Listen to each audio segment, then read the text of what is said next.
Hi! It's your friend SB here. When Street Fighter 6 released, I wanted to seriously try and learn a traditional fighting game for the first time in my life. I had some experience in the past, but never really devoted myself to a game. I made some videos detailing the start of my learning journey, but this time I wanted to push myself even further. Today, I'm going to show you how I made my push from Platinum into Diamond. Cammy was the character that I felt the most comfortable on because I found her more reactive gameplay to feel more satisfying and less frustrating. Climbing through the ranks up until Platinum, it was always easier to go up in ranks than it was to go down. This is thanks to the bonuses you receive when going on a win streak. If you were to win 5 games in a row and then lose 5 games in a row, you'll still end up in a much better place than when you first started. But as soon as you hit Platinum, those bonuses no longer exist. That means that consistency is a requirement in order to climb. At this point, I had mostly been playing Ken as of late, so I wanted to get back into the swing of things with some more casual matches. Starting off against a Jamie.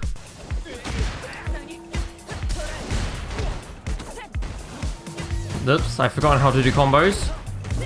I forgot to do very basic things, oh no. Let's try doing one of these, shall we?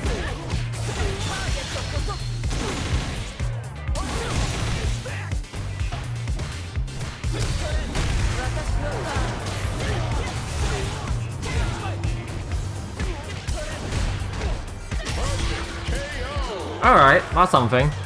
I tried to do a Ken combo there. I had a pretty awkward first game, but I didn't want to wait until I felt like I was at 100% before jumping back into ranked.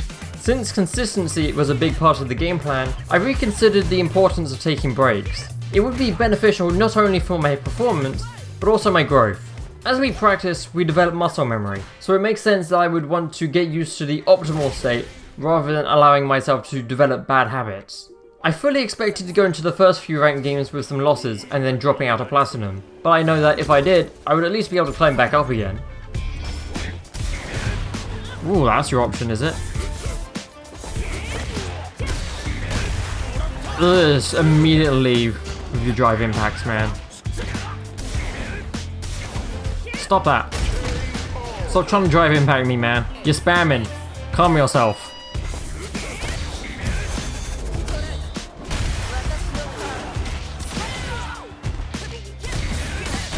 Whoopsies! That was incorrect. Oh, still got my drive meter for now. I'm just trying to be careful.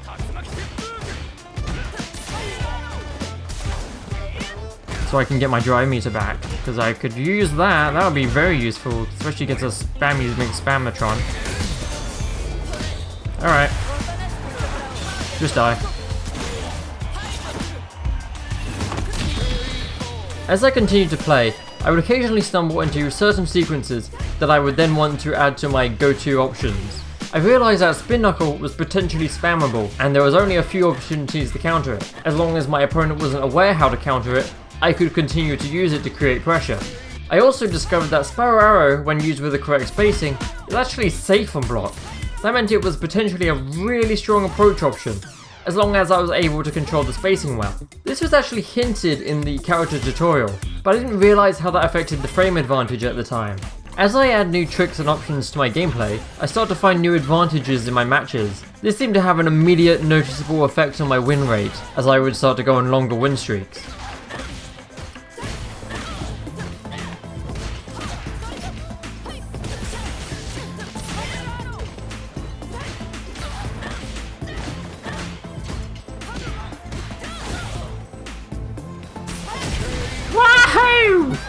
I would also come to realise new options from replays I found. Cammy has a lot of cross-up potential using Hooligan combination. I got some ideas on how to utilise it and began to trial it using training mode. Some options are only usable in certain niche scenarios, so they can be difficult to practice. It could potentially take a whole day of playing to even pull it off once.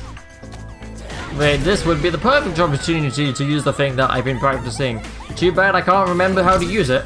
Just practicing something in the training ground does not convey instructions to the brain, which is why sometimes you have to be like really intentional about using it, and then sometimes you just you throw games as a result.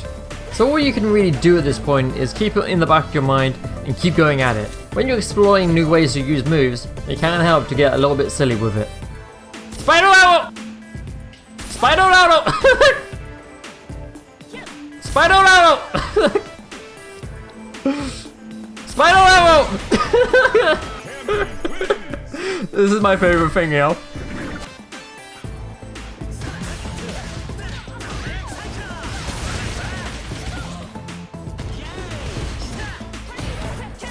Oh, I hit the thing! I hit the thing! But I'm gonna die anyway. I'm sure you're starting to see a pattern here. As long as you're opening yourself up to learning new tricks, you will naturally grow over time.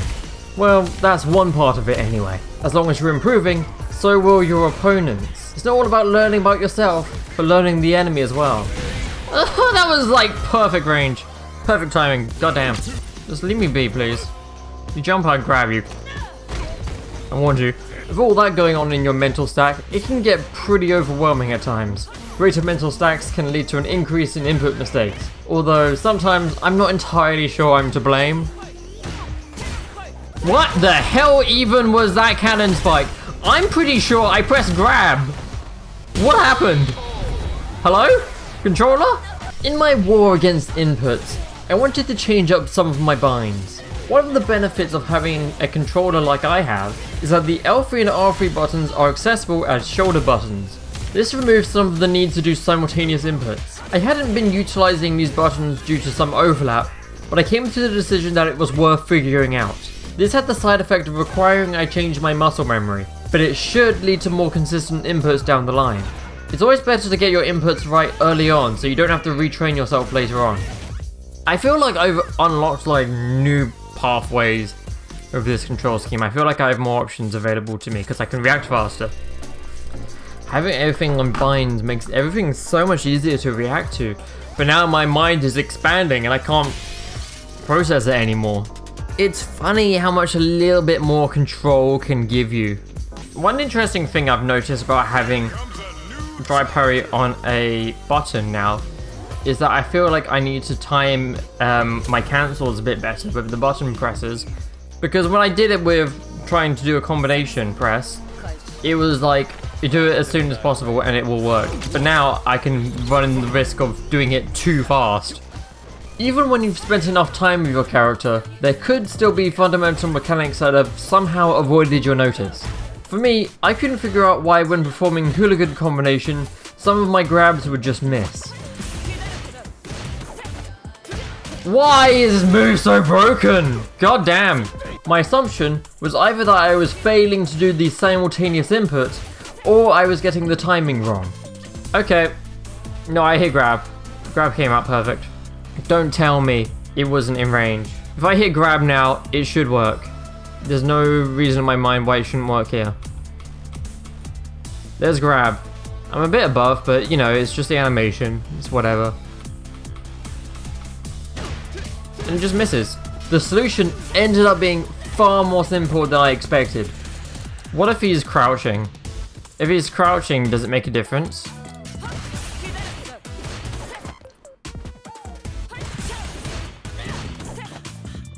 What?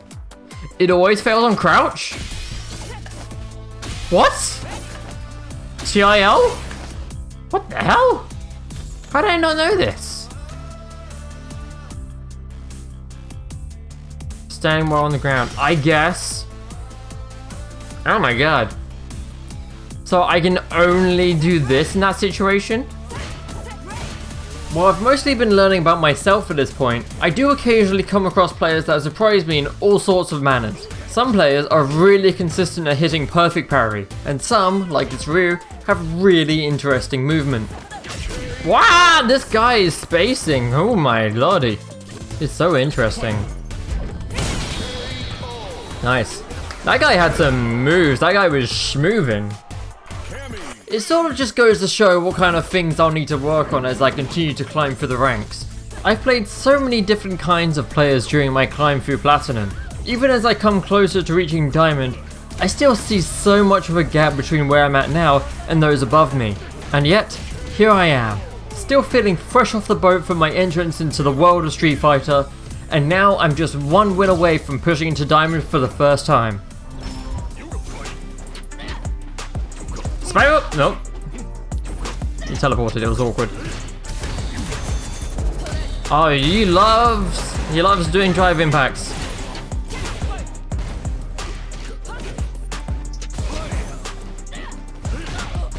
Oopsies.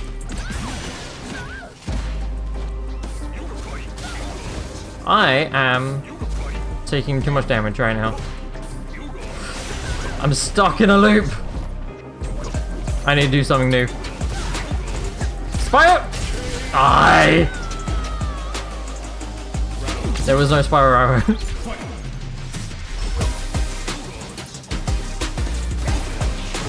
That works.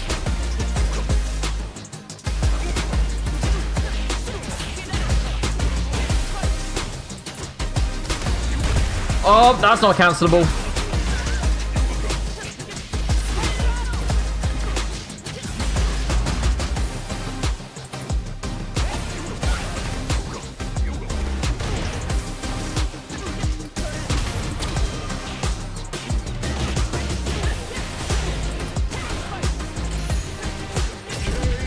All right.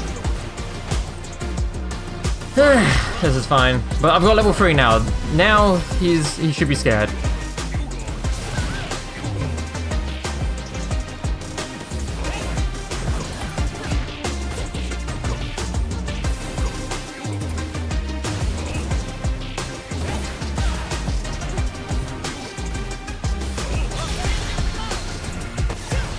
Oh my god, that was not. He was too far away.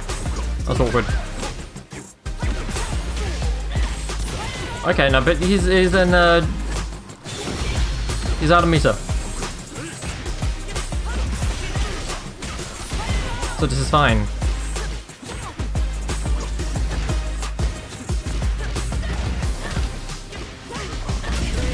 There we go. That should do it then.